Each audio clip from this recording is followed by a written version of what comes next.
joining continuing our study in the book of Zechariah. We're in chapter 9, and we're doing the last half, which is verses 9 through 17, I believe.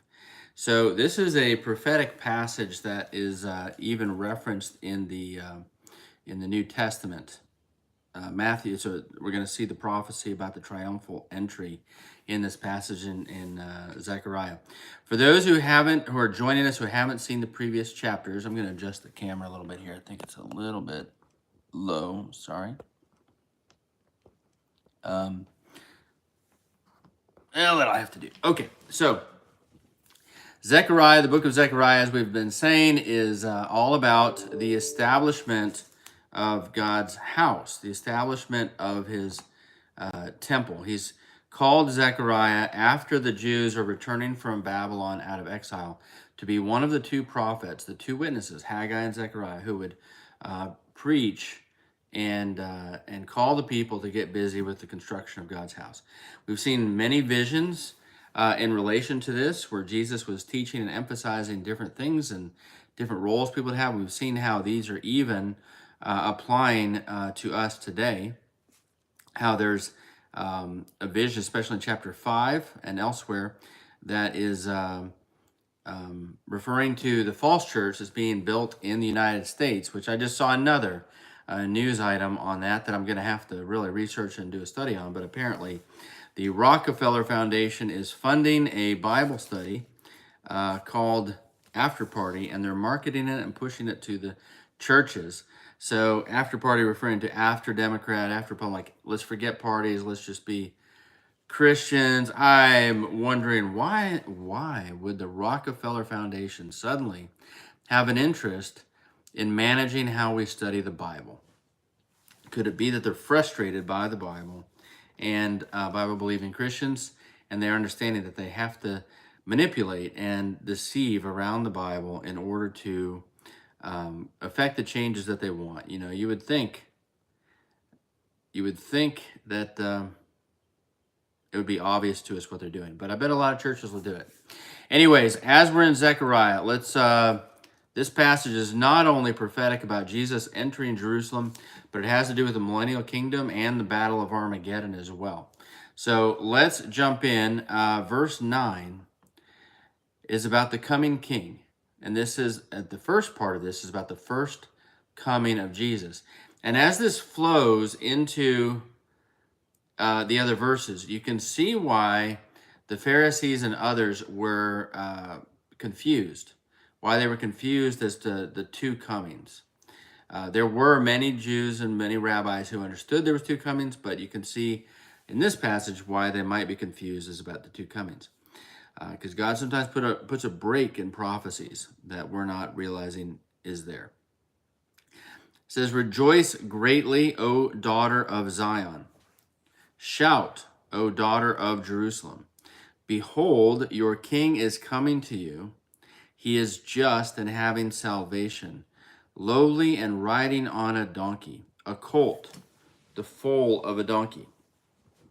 This is even cited in Matthew chapter 21,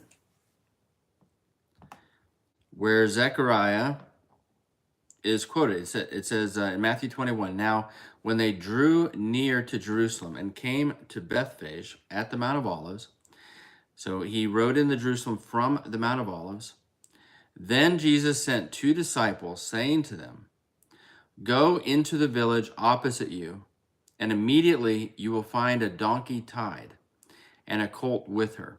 Notice there's two animals referenced in Matthew. "Loose them and bring them to me. And if anyone says anything to you, you shall say, 'The Lord has need of them.' And immediately he will send them." All this was done that it might be fulfilled, which was spoken by the prophet, saying, and the prophet being referenced is Zechariah, "Tell the daughter of Zion, behold, your king is coming to you, lowly and sitting on a donkey, a colt, the foal of a donkey." So the disciples went and did as Jesus commanded them. They brought the donkey and the colt, laid their clothes on them, and set him on them. And a very great multitude spread their clothes on the road, and others cut down branches from the trees and spread them on the road. Then the multitudes who went before and those who followed cried out, saying, Hosanna to the Son of David. Blessed is he who comes in the name of the Lord. Hosanna in the highest. And when he had come into Jerusalem, all the city was moved, saying, Who is this? So the multitude said, This is Jesus, the prophet from Nazareth of Galilee. So, there was such a large crowd because the Jews of this day knew the prophecy. They're waiting for the Messiah. They're expecting a Messiah. They're hoping for a Messiah. And they know it says that this Messiah, your king, is coming to you with salvation. Now, you must read that and understand that they did not understand salvation the way we use it in English now.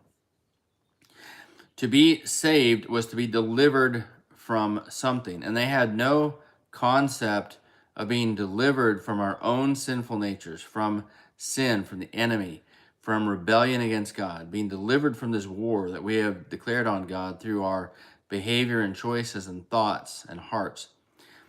Instead, they were only looking at the political. In the same way that so many Christians are looking only at the political today with their new Messiah, they were looking only for a political deliverance then. And so when they say salvation, they meant salvation from Rome, deliverance from Rome. This is what they thought. This is what they had in their mind. And when they hear he is just, they mean just in getting them just deserts, giving the Romans their just deserts, giving them their just deserts, which is freedom for them, punishment for the Romans. This is what they're expecting. And in verse 10, it says, the battle bow shall be cut off. He shall speak peace to the nations. His dominion shall be from sea to sea, and from the river to the ends of the earth.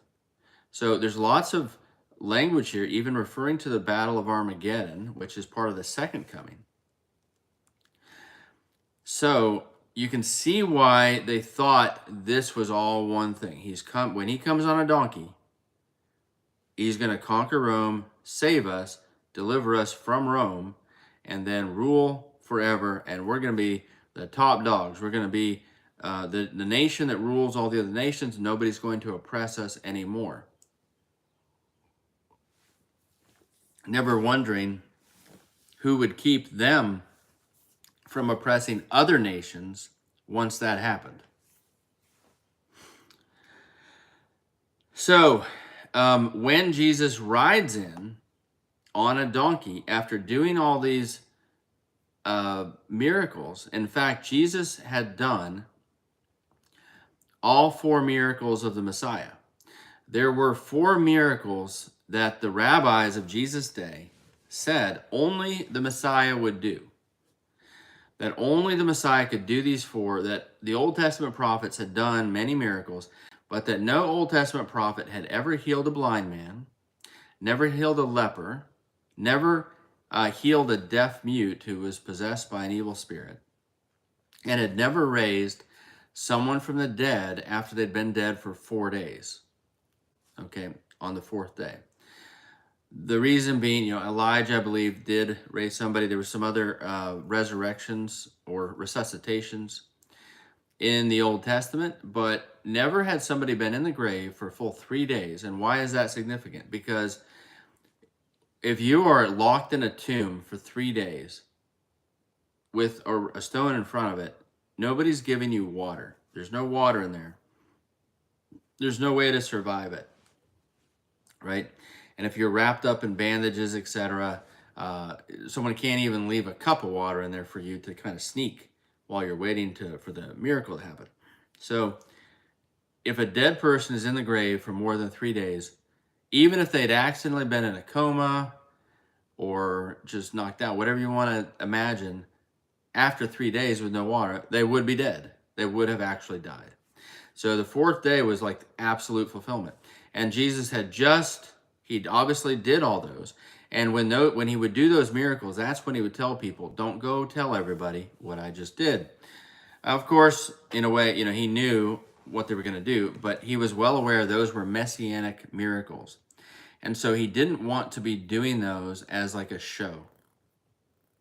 He was doing them to fulfill what they knew was expected, but he wasn't doing them as he was trying to keep it quiet, intentionally saying, I'm going to do what I can to keep this quiet. I'm not intentionally blasting, I am the Messiah. Look at what I've done. That wasn't his spirit. He was humble, as he calls us to be. So he did the last miracle, raising Lazarus from the dead, right before entering Jerusalem. So the town, all of Jerusalem would have known about this. Word would have gotten around that this man had done all the miracles that only the Messiah could do and would do. And now he's entering on a donkey. I want to just highlight here, we're going to talk about why a donkey, but also there are two. It says they brought the donkey and the colt. And if you look at Zechariah 9, it says lowly and riding on a donkey, a colt, the foal of a female donkey. In the Hebrew, it says female donkey. So in Zechariah, the first donkey is the same as the colt. A colt is a young donkey or a young horse. So the colt is that it says lowly and riding on a donkey. That's the colt. It's a male, young donkey. And then Zechariah is saying the foal, the child of a female donkey. So Zechariah is referencing both.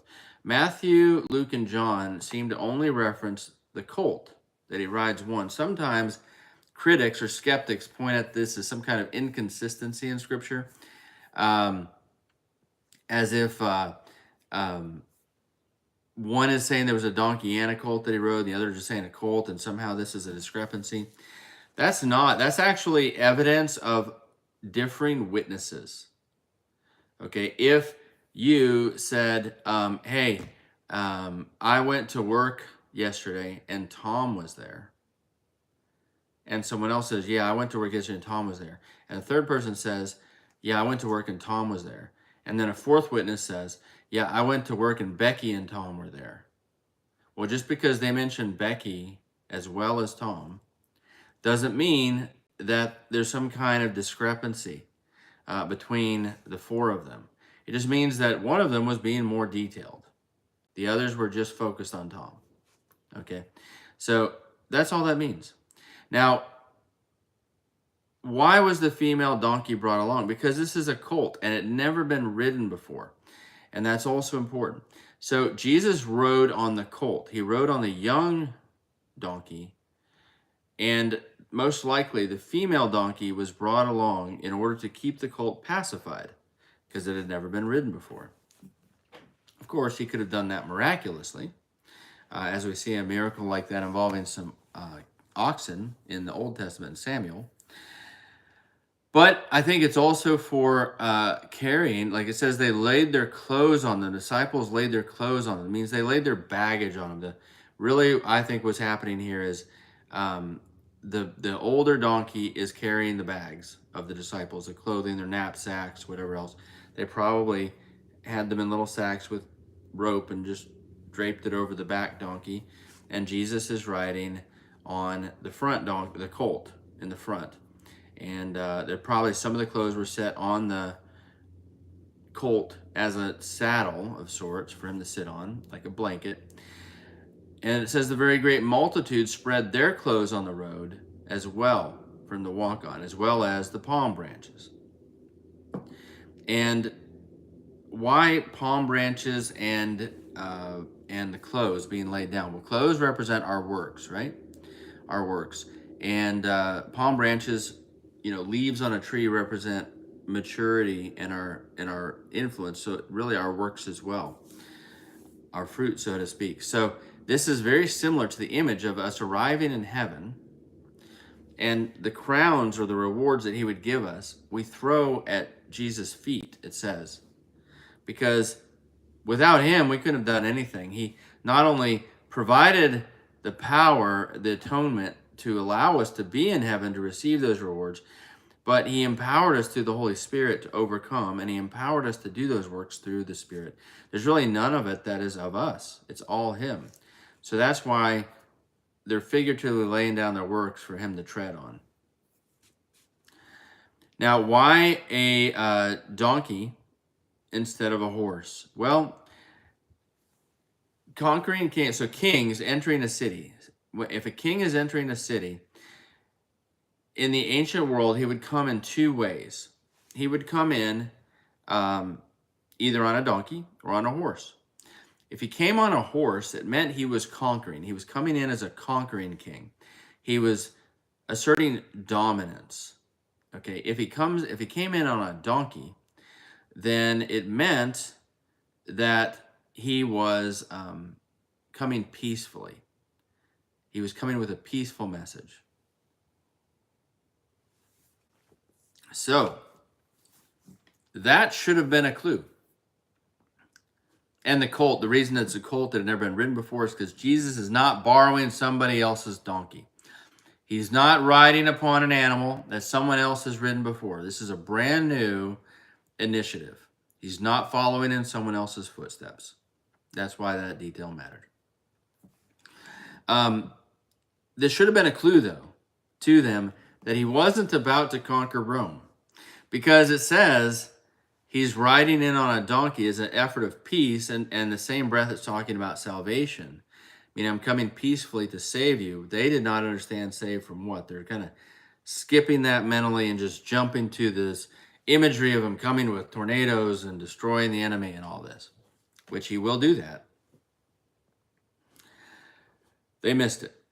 When it says, rejoice greatly, O daughter of Zion, shout, O daughter of Jerusalem. Well, that's exactly what happened.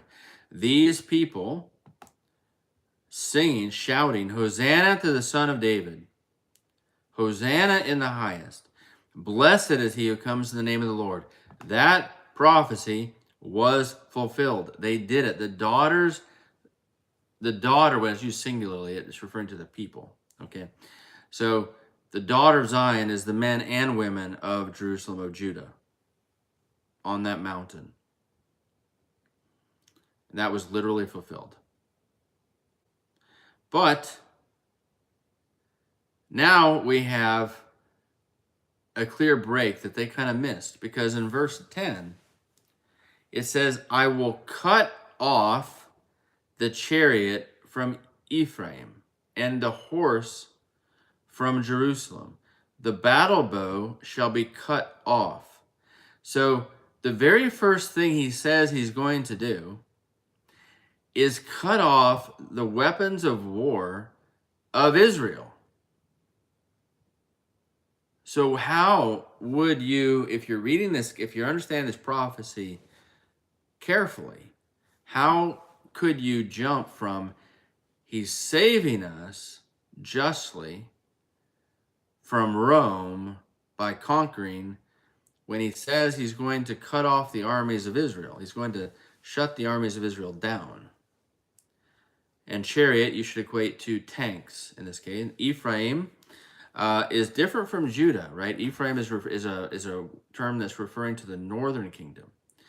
And Ephraim was not in Judah at that time. It was only Judah when he rode in on that donkey. Therefore, and you don't cut off a chariot from a country peacefully, right? It's a mandated order. It's not a part of a peace treaty, negotiation, etc. So there, that sentence right there makes a very clear break between verse 9 and verse 10. And if you are well aware of all the other prophecies, and you're very smart, or humble, I should say, and asking God to really help you understand, you should have been able to distinguish that these are two different times, two different moments. So we're leaving verse 9, so we're leaving the triumphal entry. We're moving on to the future. When he says, I will cut off the chariot from Ephraim and the horse from Jerusalem. So if we understand that the United States and the West is the best, is really interchangeable with Ephraim and the northern kingdom in many respects. But then the horse from Jerusalem, which is connected back to Judah, then if we're putting this in modern terms, he's saying, I will basically going to end the armies of the United States and Israel. If he's speaking about modern nations, I'm going to end the armies of the UK, Canada, the United States, Australia, and New Zealand, Germany, France, Holland, Europe, etc., and Israel. I'm going to end those armies. Says the battle bow, he's going to end NATO and Israel, basically. The battle bow shall be cut off. This is definitely referring to the millennial kingdom at this point. We know from the book of Revelation, because that is when there will be no more war. There will be no war in the millennial kingdom, and part of the reason is the enemy and the red horseman and all of his spiritual minions are going to be locked away in the bottomless pit for 1,000 years. There'll be no spiritual warfare, no red horseman to stir people up to anger unusually. He, Jesus, Zechariah, shall speak peace to the nations. And the peace is more than just absence of war, right? It's, in fact, let me just make sure. I didn't really look that word. Let me make sure that's, yes, that is shalom. It's not shalve, it's shalom. Shalom includes a general sense of well-being, prosperity. He's not only going to be speaking an absence of war to the nations, he's going to speaking to them about healing, about prosperity, about healthy relationships, about everything. He's going to teach. And I have always believed that the primary role of Jesus' government in the millennial kingdom will be for education. Justice will be much less needed, and education will be of primary value. His dominion shall be from sea to sea, and from the river to the ends of the earth. So the first reference is from sea to sea, is from the Mediterranean to the Dead Sea. Why not beyond the Dead Sea? Well, it could be just, a phrase saying the full amount of the land of Israel from east to west. But it could also be because there are prophecies that seem to indicate that what's Jordan today gets pretty decimated in the future and may not have much left that's worth, may even be radioactive. We're not sure. So I don't know.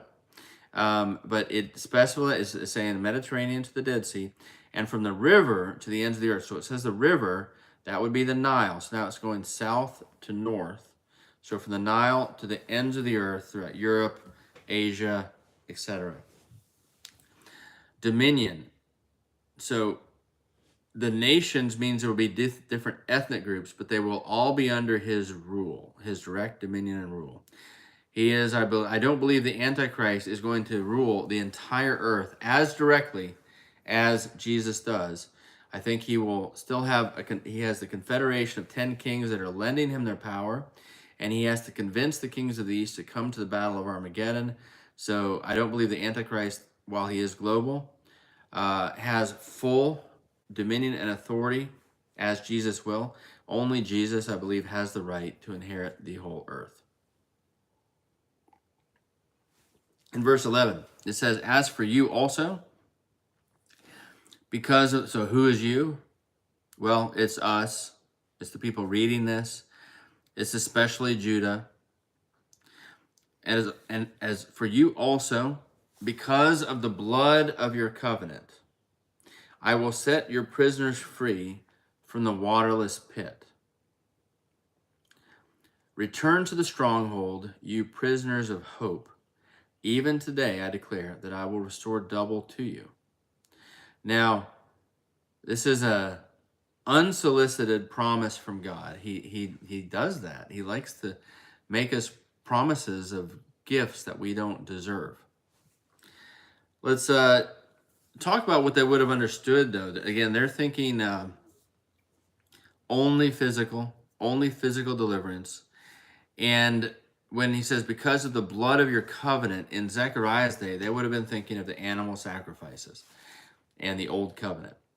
But we, looking back and knowing this is referring to this first and second coming of Jesus, we know and understand this is referring to the blood of the covenant of the new covenant on the cross.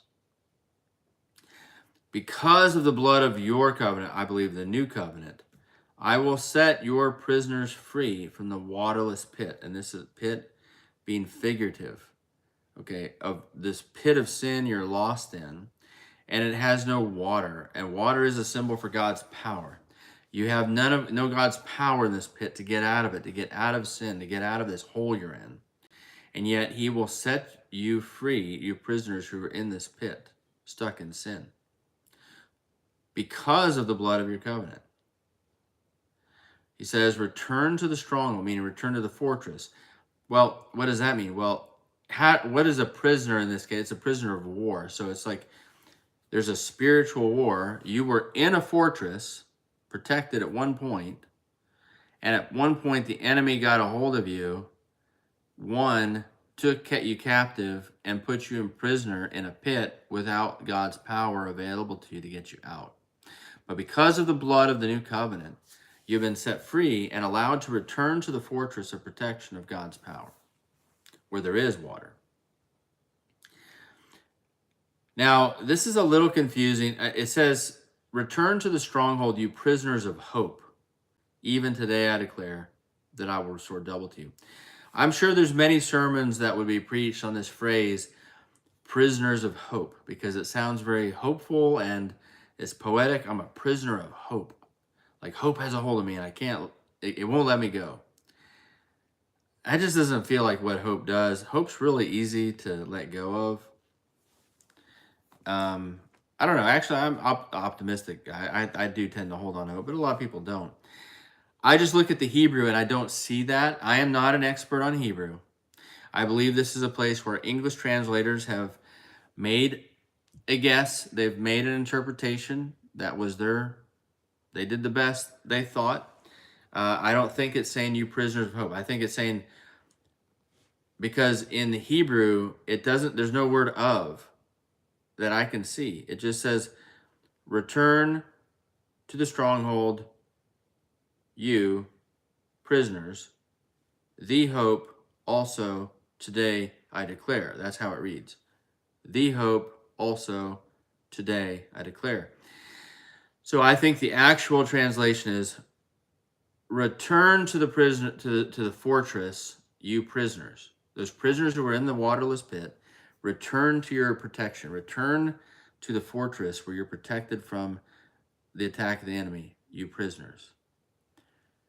This hope, or the hope that I also declare to you today, in addition to saying I'm setting you free, I'm also, the Hebrew gum, I'm also declaring a hope to you, the hope of this, that I will restore double to you.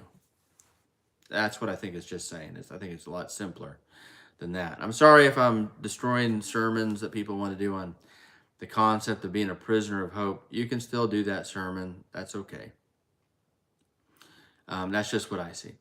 For I have, and that's an amazing promise. Not only is he bringing salvation from the pit and justice to the world, but he's going to restore double. He's going to restore prosperity to twice what it ever was before, just like Job.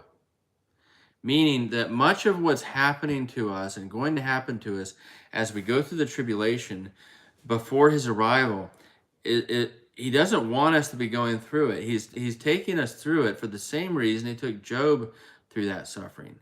He took Job through that suffering so that Job would have the opportunity to be faithful in the middle of persecution and trials, and thus Job would end twice the reward. He would earn eternal rewards, demonstrating his faithfulness in the face of adversity. We are going to be given in the tribulation the same opportunity. It's not just he doesn't like to see us suffer. God is allowing us to go through this tribulation so that we have the opportunity to earn eternal reward by being faithful in the face of adversity. And just like Job, he says, I will restore double to you.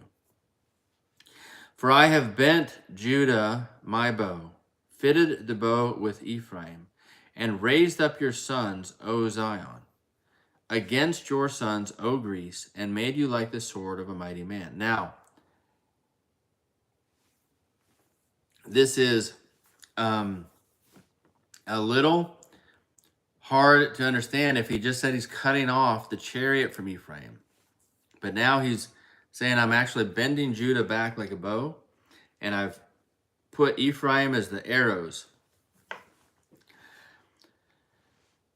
The question, and what does this mean, against your sons, O Greece?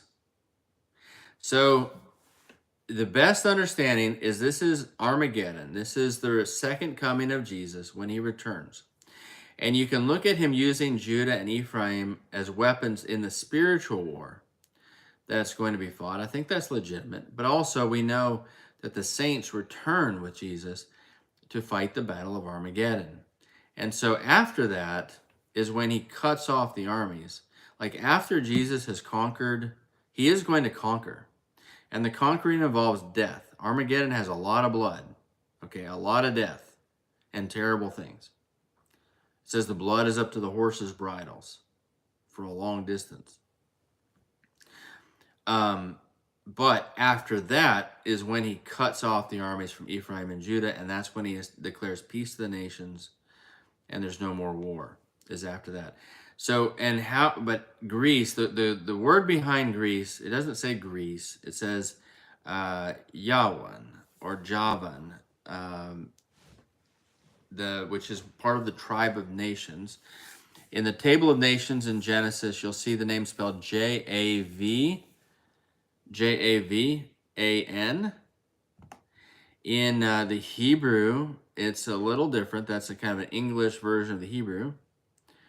But let me read it here. In Hebrew, you're going to see a yod and a ve, which is like yawan, and that va can be pronounced as a v or like a u sound, right? So eon is like the best pronunciation. And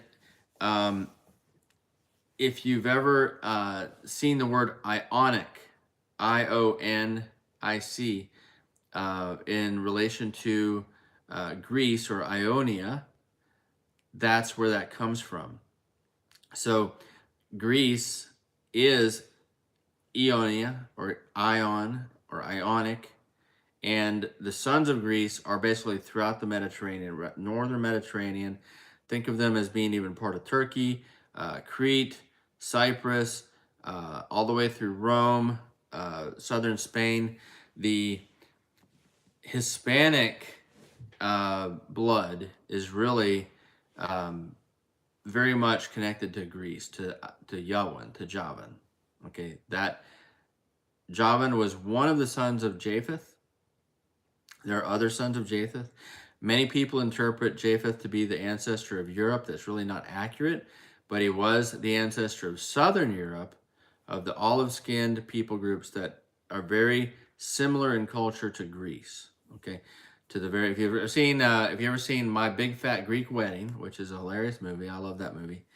My wife is Costa Rican, and that movie reminds my wife and I both of the interaction between my family and her family, which is, her family's huge, my family's small. I'm American, she's Costa Rican, Hispanic. They're loud, we're quieter. It's very similar to the movie, so we laugh about it. But the point is like my wife's from Costa Rica, which was a Spanish colony from Spain, which came by way of Italy, which came really from Greece and even Troy and part of Turkey. So that culture is just straight across there, and they're all family. Okay, and the languages are even very similar. Latin and Greek are not that dissimilar. There's a lot of commonality between them. So anyways, I believe that this is referencing, when it says your sons, O Greece, that's an unusual, it threw me at first because that's an unusual way to refer to the peoples that are fighting under the Antichrist. Okay. But there's really three people groups that are kind of being blended or alternately mentioned in reference to the Antichrist. Rome is somewhat mentioned, and usually when you're talking about prophecy of the Antichrist, that's the one you're associating with the Antichrist, like a revived Roman Empire. And that's the least accurate because Revelation seems to rule out Rome pretty clearly. But Greece in Daniel, there is a verse, and some other day when I'll do this chapter, I'm not going to go into it today, but there is a place where it describes the Antichrist as coming out of Greece. But then there's Isaiah and Micah who call the Antichrist the Assyrian, which would put him in Turkey. So the only place where you can, and then yet Istanbul used to be called Constantinople and was the head of the Roman Empire. And the Byzantine Empire could be seen as an inheritor of the Greek Empire. There's just a lot of overlap there right around Istanbul, which is why it's one more evidence that Turkey has a major role in the Islamic Caliphate in these end times. That even this one, I believe, is referring to a genetic aspect of the Istanbul area of Turkey, which does have descendants from Greece in it, but also understanding that the Antichrist army is going to be pulling from the forces of NATO and those countries, which would be related to Greece. So that's what I think is the fulfillment of that. You're free to research it more. Then the Lord will be seen over them. This is the moment of the second coming, when he's coming in from the sky, and every eye will see him. His arrow will go forth like lightning. Lightning is a symbol for judgment, and judgment on individuals. So he's going to be zip, zip, zip, zip, zip, zip, lightning everywhere. The Lord God will blow the trumpet. Okay, there's going to be a trumpet blown, a shofar blown, at the moment Jesus returns, a huge blast of the trumpet.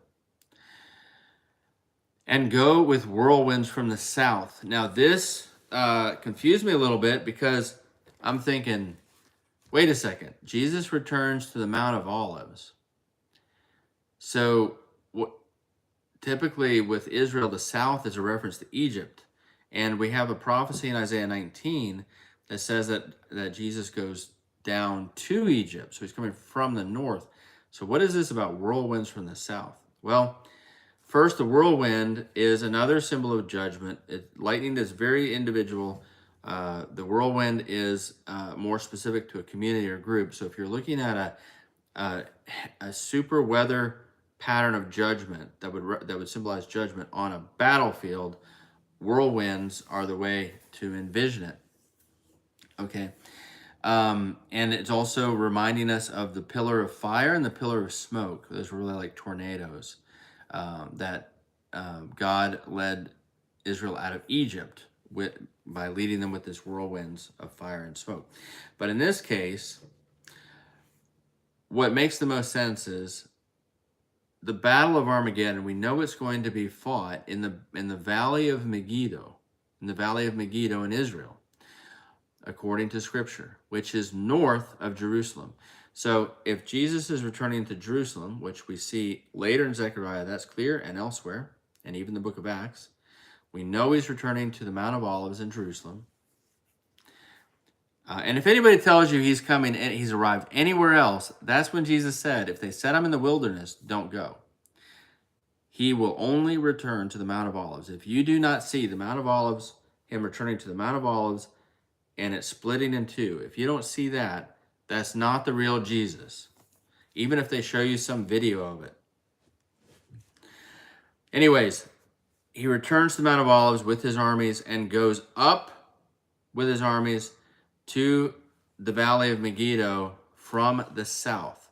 So I'm imagining, though, that there will probably be actual whirlwinds going with him to destroy those armies. I imagine that because there was actual whirlwinds leading Israel out of Egypt. They shall devour and subdue. The Lord of hosts will defend them. They shall defend who?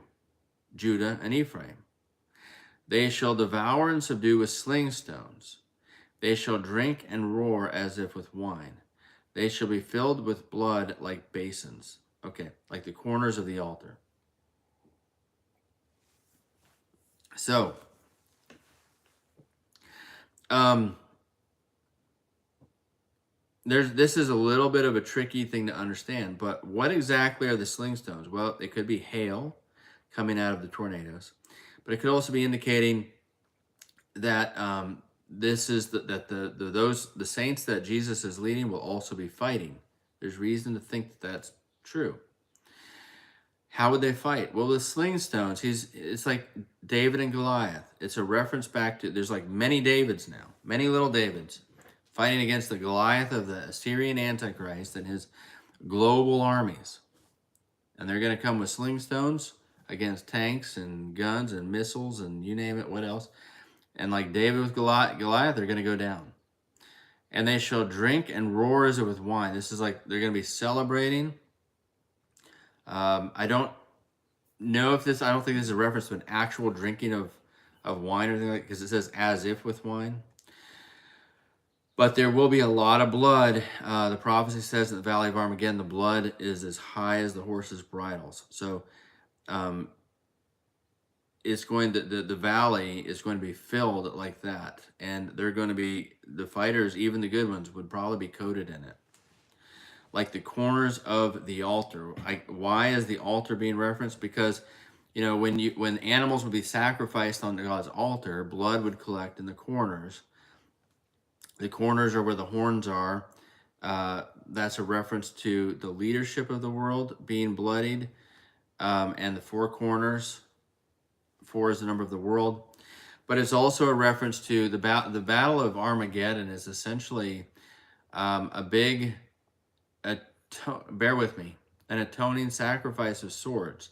Because, you know, if you're not going to be covered by the blood of Jesus and you're going to fight against Jesus, then an animal still has to die. And in that case, the animals that would be dying would be these men arrayed in battle against Jesus. We know the mark of the beast really is going to take people's souls away from them. They become like animals. So this is like one giant animal sacrifice to atone for their own sins. The animals are being killed for their own sins, not for the sins of others, because they refused to be covered with the blood of Christ. Verse 16, the Lord their God will save them in that day as the flock of his people. This is where it gets beautiful. God will save us. He will save his people in that day like a flock of sheep. They shall be like jewels of a crown. And there's some words by U.B. Reddy where he refers to the remnant, the faithful remnant of his people, becoming the jewels in the wedding dress of the bride of Christ. If you go on U.B. Reddy's channel, you can search for, I think it's 2 words, My Jewels Part 1 and My Jewels Part 2, I believe. Lifted like a banner over his land. So his land will be what? From sea to sea, from the river to the ends of the earth. They will be like a flag. So his people will be like a flag over his land. You won't have to, I mean, maybe there'll be actually a flag with somehow symbols or images referencing the people. But I think there's a greater sense of you don't have to raise a flag over a territory to know it belongs to this king if the people themselves are showing the fruit of the Spirit so powerfully that everyone can see they belong to the king. The people themselves and the way they live will be the flag of the land, indicating to people who this land belongs to. For how great is its goodness, the land under Jesus as Messiah in the millennial kingdom, and how great is its beauty. It will be more beautiful than the scenery we have today. And I take that as a particular encouragement for some, especially like my son. My son has been kind of bothered by these verses that say the mountains are going to be flattened in these earthquakes of Revelation, because he loves the mountains. He loves hiking in the mountains. And I tell him, look, Jerusalem's going to be lifted up onto a mountain. The mountain's going to grow. And if God had beauty now, don't you think the millennial kingdom is going to be even more beautiful? And that's what this says, is it says it will. Grain shall make the young men thrive, and new wine the young women. This is a reference to sustenance and celebration. Also to the Last Supper, the bread and the wine. So the teaching of Jesus and the blood of Jesus. But just literally lots of prosperity, financial prosperity, lots of grain, and lots of celebration with the new wine. Men and women shall be blessed. No more will we be in figurative battleships with men fighting women, but we'll be much more in harmony in this millennial kingdom. So anyways, that is what I've got on the last part of Zechariah 9. I hope it was helpful. We'll get to Zechariah 10 soon, and you guys have a great day.